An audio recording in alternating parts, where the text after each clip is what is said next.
got another big storm that's coming in on the heels of this one. So the river's forecast to basically do this.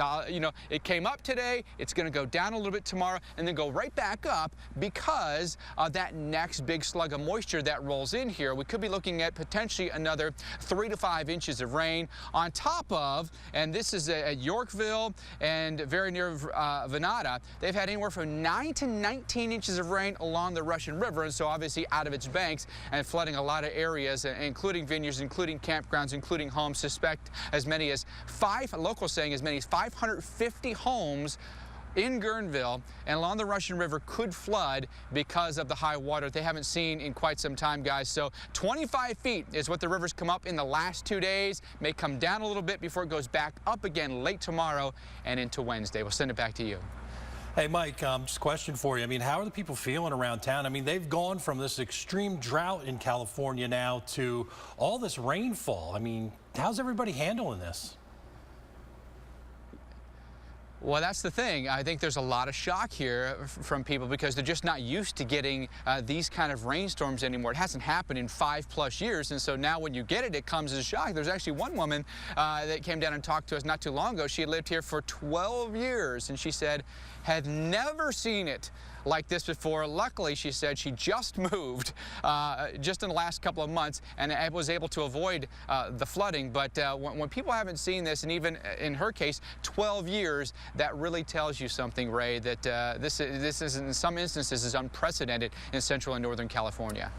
All right, Mike Bettis. We're going to have plenty more coming up from Mike as we go through this afternoon. Weather underground and probably through the week, too, as more storms and more rain coming in here to the west. And it isn't always a good thing, though. So why the snowmelt is bad, the current snowpack way up there, 5 to 6 feet. This is what the snow depth is right now, not necessarily what has fallen. But the snowmelt adds to the runoff. It increases the mudslide threat, and it lowers the snowpack water supply. So it isn't always a good thing to have that snowpack. You certainly want it for the spring runoff. But there's a bunch of it this time of year. You're throwing rain on top of that, and you're getting melting too. So that snow melt, and then this next atmospheric river coming into the west coast will continue to bring not only the rain and the flooding rain, but the high elevation snow, as snow levels will start coming down as we go through midweek. Heavy rain along the coastal areas, enhanced by the mountains a bit. As we go through this afternoon, we're watching most of those showers to the north, but watch as we head through this afternoon and overnight tonight. The future radar showing the rain starting to pick up intensity and coverage in San Francisco by late night and early tomorrow morning. We're looking at heavier rain coming in up near Redding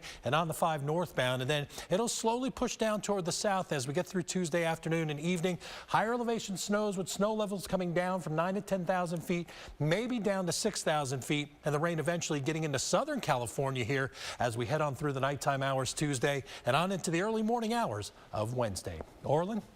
Thanks so much. Turning now to the wintry side of Winter Storm Iris, let's bring in our winter weather expert, Tom Nizzle, for the latest. Tom, what's going on out to the east, I guess, of all the action in California? Well, Orlin, we've got another mess with winter weather coming across the upper Midwest Great Lakes here as we go through tomorrow. Take a look at where the watches or the warnings and advisories are up now. Most of this area under winter weather advisories, but you see this area here in the UP of Michigan, Menominee County, up around Escanaba and Manistee. That area right there is under a winter storm warning right now, and I'm going to show you why. This is an interesting setup here. Right now, we've got snow that has broken out in Minneapolis and La Crosse. Green Bay went from sunny skies over to these cloudy conditions now with snow working its way in there. You would think this might be all of the snow that's in store, but no, we've got more in the offing here, and I'm going to show you how this sets up.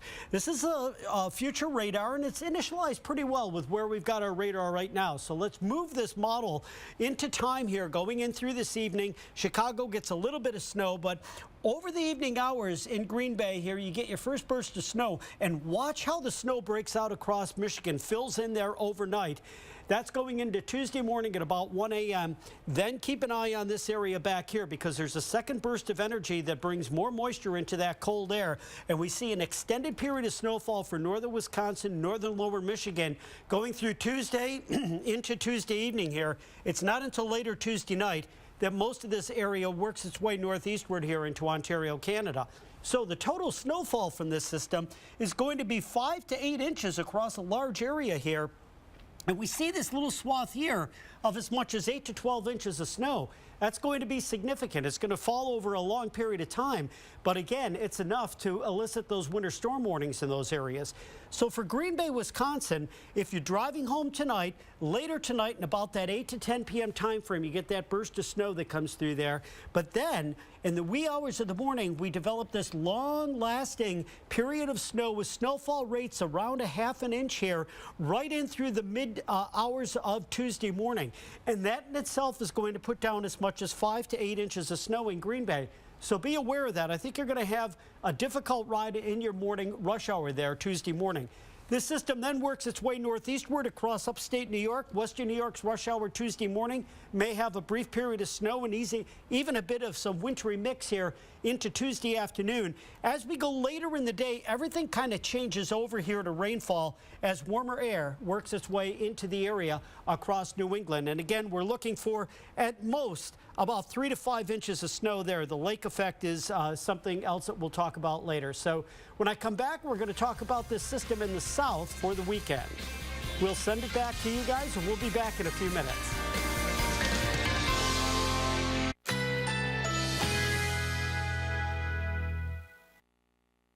Currently in our area, 31 degrees under mostly cloudy skies.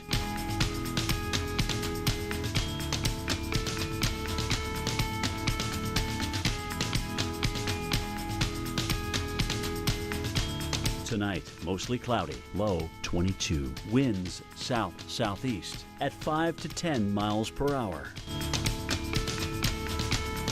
Tuesday, more clouds.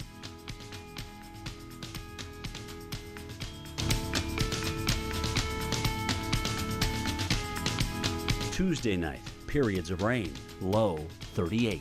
Chance of rain, 80%. Here's our 7-day outlook.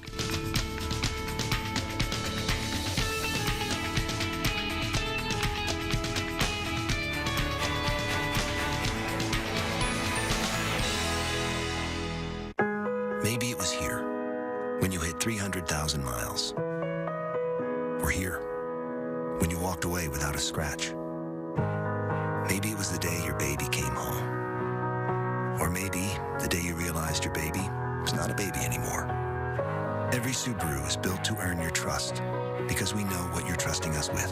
Subaru, Kelley Blue Book's most trusted brand and best overall brand. Love.